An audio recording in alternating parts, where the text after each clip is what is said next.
Welcome everyone. Happy to speak. Actually, first time for me here in Helsinki, in PG Connect.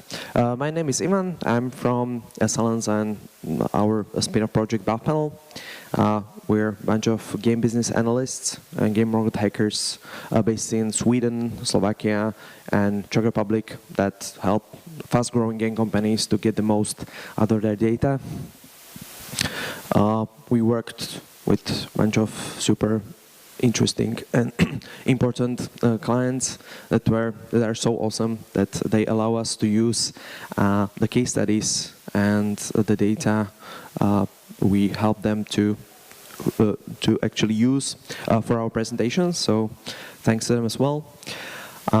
This talk is focused on the stuff we've done with PC and Steam games. It will have basically two parts. It's a short talk, like 20 minutes, so I will be showing, of course, only a few tips and tricks, but I hope it will be nevertheless interesting for you. I'd like to ask, how many of you are specifically Steam or PC developers? And console? And other ones? Okay. Okay, great. So, this is the thing that happened with Steam, and basically summarizes everything that is happening right now in PC gaming space, in my opinion. As you can see, like two and a half years ago, it was still only a bunch of games released on Steam per month, like less than 100. So actually every game, even without any kind of marketing or extra visibility, got very good coverage just by a simple banner on Steam that lasted for a few days. And there was really no problem to get at least medium kind of sales for basically any game you launched, if it like made at least a bit sense. But as you can see, what actually happened quite quickly is like the number of games released per month like grew to hundreds, and I think it's even like now in 2017 it's close to 1,000 per month, which is of course something completely different that was just 2 years ago. And what I see as well, that many developers who started their PC game or Steam game like only just 2.5 years ago developing, and finally finished the whole game after 2 years, are up to a very in a completely different market where the visibility is problem, discoverability is plummeting in that sense, and unfortunately still tools that should help you to improve the visibility or marketing are hard to come by. So this is the status right now. So what I'd like to show is what I think it's the right or the way how to look at things right now, to think about a bit differently when launching Steam games, how to do it. This is what I call like ideal game launch. Some of you may notice that this is actually Counter-Strike, when it was launched like 2012 and just growing ever since. But what is more important than this optimistic scenario that once you launch a game it will be just growing and growing, is the actual annotations for every dip and every spike. So in this sense, you can always see that what happened, why did I suddenly got more sales, or why my sales like plummeted at some point when the Steam was down, or stuff like that. And this is something what I also kind of aspire, that when you launch a game, even if it's not like a whatever great success or tremendous success, if you can find out that what happened, what stuff you did right and what you did wrong, you can learn from it, and the next iteration, next cycle will be much better. So, how to do it? actually, user acquisition marketing on PC is super exciting, in my opinion. It's actually more diverse than other channels or other platforms, like for example mobile, because not only you have the similar or the same channels that you would use on mobile, like performance marketing through Facebook or Google or YouTube, but you also traditional stuff like PR articles and reviews play a huge role still for your audience. And not only that, but compared to the mobile, you have different distribution, distribution providers that are actually changing all the time. So, like on mobile, it's basically duopoly between Apple App Store and a Google Play Store, with of course some other stuff happening in China or alternative Android app stores, but not much else. On PC, even though Steam is dominant, there are actually quite a few fast-growing channels that are actually gaining the traction, also including your own self-publishing without any kind of stuff there. So it's important that your players can come from any of these sources and can buy the game on basically any of these like distribution points. So it's actually more complex environment, in my opinion, than some other stuff. The problem is that Steam itself doesn't provide you with enough data. Like if you ever had a game on Steam, you could see that basically the best you can see is some kind of traffic that goes to your Steam store page, or you can have this kind of awesome charts. This is an actual screenshot from one of the games we were involved with, and I just actually there was like a refund happening, and this is what like Steam made out of it. So and this is basically it. Like you see how many people kind of visit from which page. You can see your sales in like not very good format, and that's it.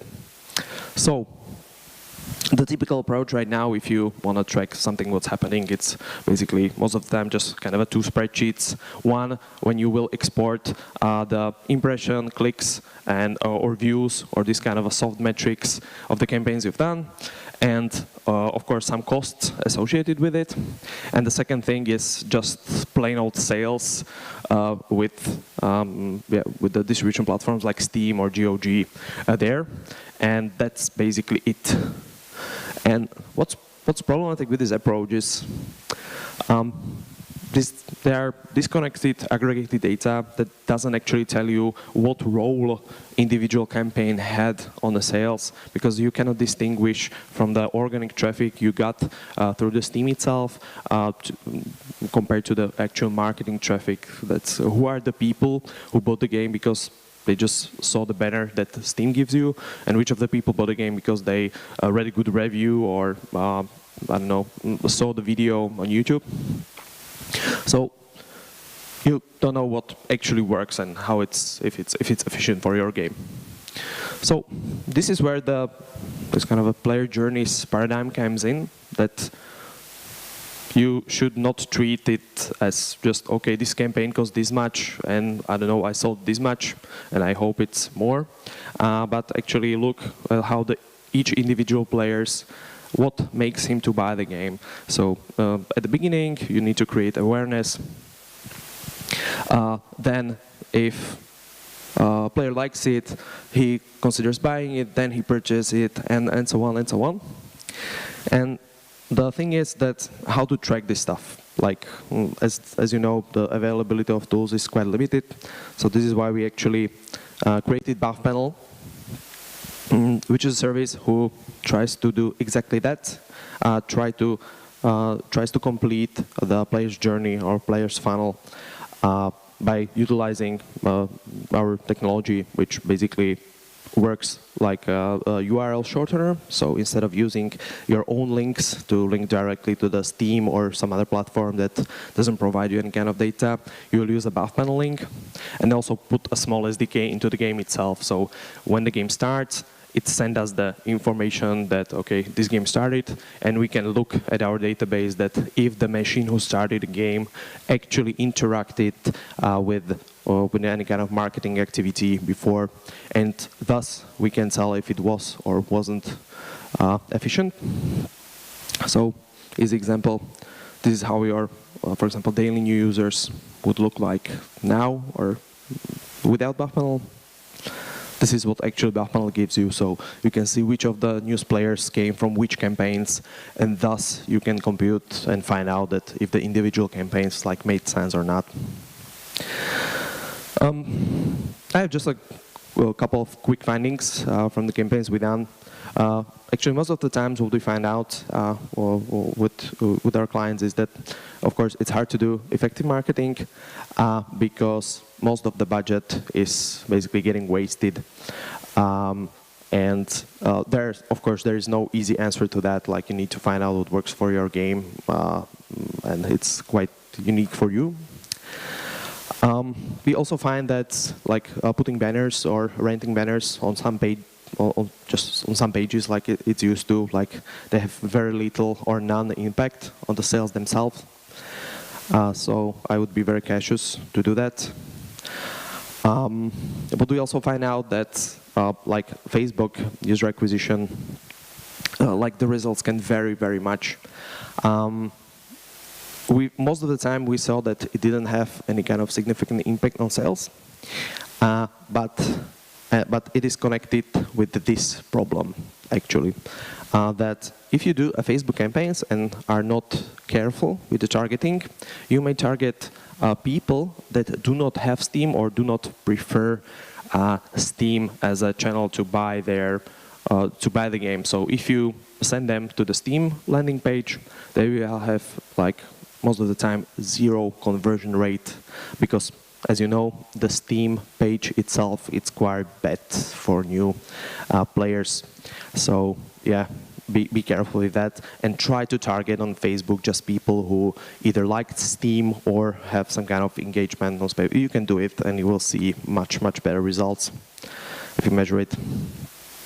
Influencers, of course, tricky. This is an example. How to properly evaluate influencer campaign. This is actually a Twitch campaign from one of the top Hearthstone streamers. We measured to get some traffic to a game called Star Crusade, which is also like a CCG game and so on. And as you can see, the attributed installs, they are in red. This is what we could track because those are the people who actually clicked on the link. But important part, which is more than 30% in this case, are the organic uplift, so people who didn't click the link, but were some extra traffic, nevertheless, on top of your baseline traffic, so do not forget to add it into. And yeah, most of the marketing budget is completely wasted. We've seen it like too many times, so I would advise, like, be very skeptical and try to measure as much as possible to learn what of the stuff actually works or not. Okay, this is end of the first part. Another cool stuff I'd like to show you briefly is how to evaluate a pre-launch hype. Which is something very interesting, which we actually done for Housemart guys here, awesome studio in Helsinki, when we're helping them to launch and evaluate the launch of Next Machina. So, who knows what Next Machina or heard about it? Oh, great. So for the rest of you, first of few of you, because most of them I know, which is good. It's an awesome twin-stick bullet hell shooter with George's visuals, launch on Steam and PS4 in June earlier this year. The launch itself was, I would say, traditional one, so without any kind of early access, it was a premium game for $20 with a discount on launch. It was launched worldwide on Steam and PS4 at the same time. The launch date actually looks very good, it climbed up to number 7 top-selling list. The reviews were very good. It was number 2, but right now it's number 3, the best rated game on Metacritic. And the Steam reviews were also looking very good, around 90%. So everything looked really good from the launch. But as you can see it on the Steam Spy as well, unfortunately the game did not sell that well as was expected. It sell something under 30,000 copies until this day. And there were some hard questions okay, so why is it like that? Why a game who had big featuring, a very good momentum from the start, awesome reviews and very good user feedback? How come there is just under 30,000 sales? Is the niche too small, or what's the problem with it? And what the other better selling games did differently? So we try to answer it thanks to the data that are available through Steam API and so on. So we found over 1,000 games in niches similar to Nex Machina, so roguelike, bullet hell, twin stick shooters, shoot 'em up, and so on. And even from the first a quick overview, we found out that Nex is outperforming median games into these categories, even at much higher price point. So it looked. So the result was, of course, Nex Machina. It's not just average game. It's definitely better than average and better than median in this sense. So we discussed that it's not that much value into finding out how the worst performing games look like. So we were looking for how the better games actually perform and who are those. So out of the 1,000 games in the categories, we found actually just 3 games that had better sales than Nex and are comparable in a way with this project. Enter the Gungeon, Helldivers, Nuclear Throne. Also, I included Ruiner because it's a very game in similar category. It will be launched, I think, by the end of the month, and we can do analysis of the pre-launch for them as well. And what we wanted to find out is take a look at which are the predictors of success of these games. To give you a big example, the Nuclear Throne sold over 500,000 copies, the Enter the Gungeon 800,000, the Helldivers almost 600,000. So it's really 20-30 times more than Nex did. But just looking at the stats, it's really not easy to see any kind of difference. Similar price points, similar user score, similar Metacritic score, and so on. So it should sell similarly. We would think, or most people would think. But as we're investigating most of this data in depth, we actually find some neat analysis. I advise you, if you're doing a premium game, you should try to look at. And we call it hype analysis, which consists of 2 parts. One is what was the awareness of the game before the launch. What we did, we tried to get from Google Trends and Google Trends API how many mentions of the game itself before the launch happened in major articles. So we could get a sense that how well it was covered before. And what was actually quite funny that we found out, okay, so maybe Nex wasn't that well known, or this is why it wasn't that good. So we compared it, for example, with Helldivers, which was one of the best coverages upon launch. We found out it was over 80 to 90 articles 10 months before they launched that were written about them. But what we found out that Nex Machina was actually pretty well, or even better than other games. It had over 40 to 50 articles in published by the game itself. So it was again comparable awareness with the games that sold 20-30 times more. But what we found out oops, is this. Not the articles did matter, but we were looking for organic interest from the audience itself. So, as you can see, this is actually the search interest before launch for Helldivers. So the big spike, as you see, is caused by the coverage of all publications upon release, but it caused like a steady interest from the players itself that were Googling specifically Helldivers for months to come, as you can see it on a graph.